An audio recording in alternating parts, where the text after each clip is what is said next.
Joel Embiid is having an MVP season. Tobias Harris is an all-star. Well, he should be. Aggressive Ben Simmons is here to stay. Seth Curry is better than his brother. We have a new coach in Doc Rivers. And Al Horford is gone.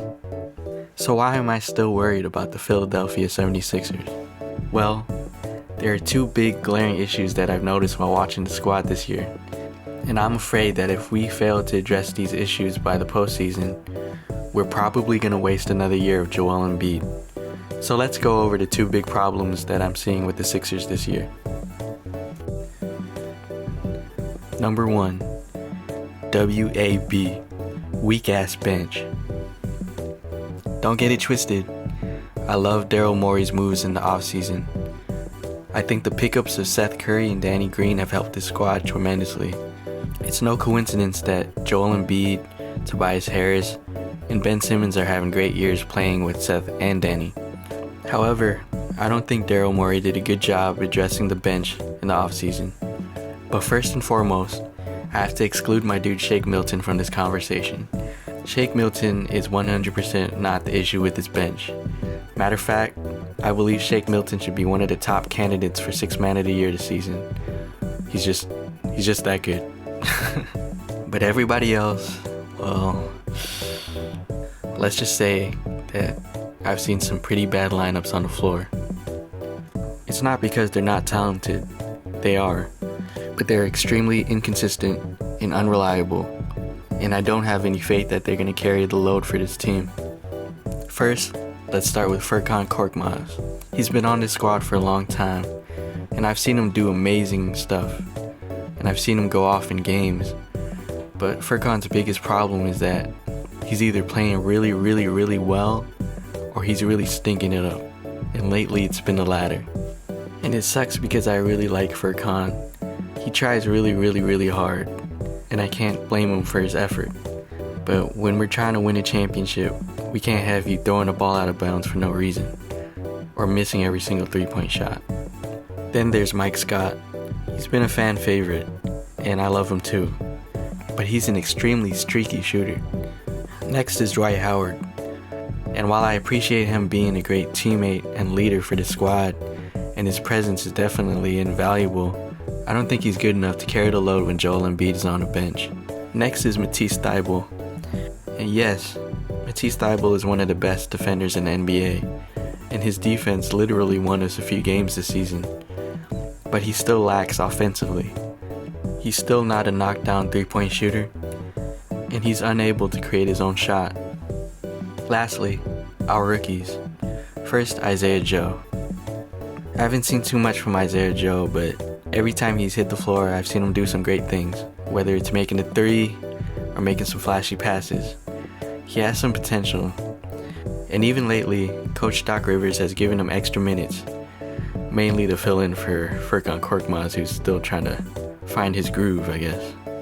Lastly, Tyrese Maxi. I love Tyrese Maxi, and I think he's going to be great in the future. He has a great floater, he's extremely energetic, he can make a big shot, he could finish at the basket, but right now, he's just a rookie, and he's still finding his way around the NBA. And I'm praying that the Sixers hold on to this guy and just give him a chance and let him develop, because he's going to be really, really good. But as of right now, he's still a rookie. But yeah, that's our bench this season, and I really do think we need more help on this end. But at the same time, I'm hoping that we still keep our guys like Tyrese Maxi and Isaiah Joe. However, we do have somebody, and his name is none other than Paul Out the Mud Reed from the Delaware Bluecoats, aka the next LeBron James. Number 2, the Sixers lack offensive firepower. First of all, the Sixers rank number 10 in points per game, and they have one of the best scorers in the league in Joel Embiid. However, I still feel like this team lacks in offensive firepower. The best example came during this recent West Coast trip, but it starts all the way back to our first Portland Trailblazers game. You may have remembered, but the Trailblazers didn't have Damian Lillard, CJ McCollum, or Yusuf Nurkic in this game, yet they still beat us, and the only player that we were missing was Ben Simmons. That game featured Carmelo Anthony going off in the third quarter and the Trailblazers hitting a bunch of lucky three-point shots.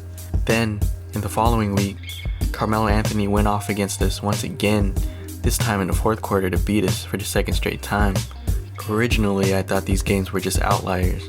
Maybe they were just flukes. But then we played other West Coast teams, including the Phoenix Suns and the top team in the NBA, the Utah Jazz. In both of these games, we were competitive, and the games were pretty close. But in the end, we couldn't keep up with the opposing team's offense. Whether it was Devin Booker going off for some threes, or Chris Paul hitting some mid-range buckets, or it was Donovan Mitchell, Joe Ingles, or Jordan Clarkson hitting a few threes. It was too much for us to handle. What I'm trying to say is that Carmelo Anthony going off in the fourth quarter, or Devin Booker hitting some step-back threes, or Donovan Mitchell going off, or Jordan Clarkson hitting a few threes, that shouldn't be a death sentence for the Sixers. But it is. I used to watch the Warriors come back from double-digit deficits like it's nothing, and it's one of the reasons why they were one of the best teams of all time. And these Sixers, they definitely can't do that. One of the reasons why is because we don't shoot a lot of threes. We're ranked near the bottom when it comes to three-point attempts. If you haven't noticed, all our top scorers like to work inside. Tobias Harris, Ben Simmons, and Joel Embiid all like to work in the post or near the basket. This is awesome if we're playing in the old school NBA, but we're playing in the new school NBA where the three is king and guard play is dominant. So we're gonna have to deal with the Dame Lillards, the Luka Doncic, the Trae Youngs, the Steph Curry, the Kyrie Irvings, the James Hardens of the league, and I don't think we could do that. However, there is one solution, and that's handing over the keys to Seth Curry and allowing him to shoot whatever shot he wants. But unfortunately, I don't think that's going to happen, especially since this is Joel Embiid's team. But still, there's a lot of games left in this season, and there's a lot of things that the Sixers can still work on. Hopefully our bench becomes better, and maybe we'll find a way to maybe shoot more threes. Till then, thanks for watching.